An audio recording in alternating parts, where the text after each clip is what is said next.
I'm really glad and thrilled to have you with us. It's an honor to talk to you. You've been quite an inspirational force in the world of nutrition.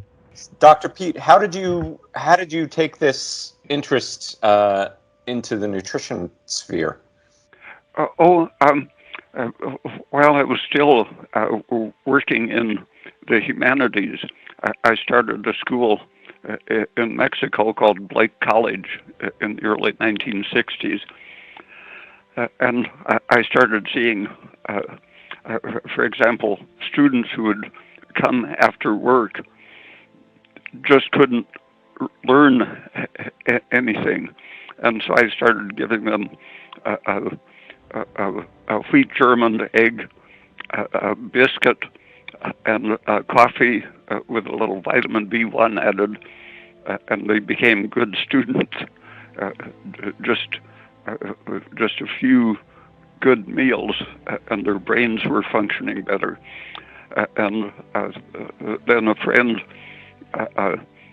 mentioned that his niece was dying in the hospital of intractable diarrhea, and I told him what I had read in Adele Davis's book, written in the late 1950s, about vitamin B6 sometimes curing diarrhea.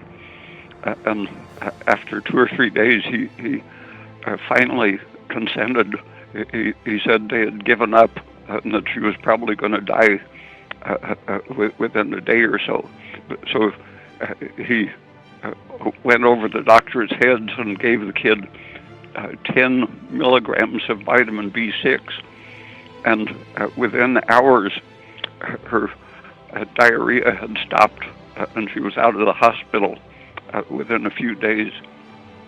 That was one of the deciding things that made me realize how powerful nutritional therapies could be. It seems that when you go to a vet, the first thing they ask you about your pet is, what is your pet eating? And when you go to a doctor, they don't generally ask that. I used to suggest that people would do better going to their vet rather than their doctor. Yes, exactly.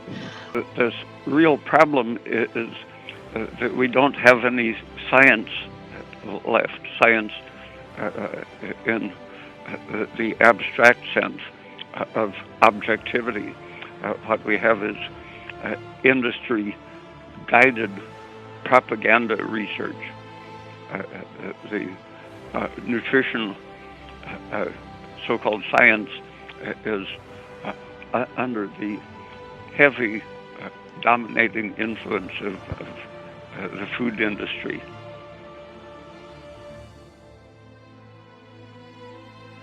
And at that time, I had to see the importance of the accumulating PUFA with aging, but already the literature was starting to claim that not only is PUFA in the food good for preventing cancer and heart disease, they said, but even preventing obesity.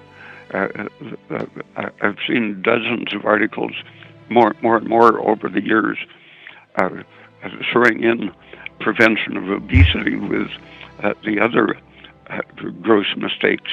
It causes cancer and causes heart disease and reproductive aging and all of the pro-inflammatory processes.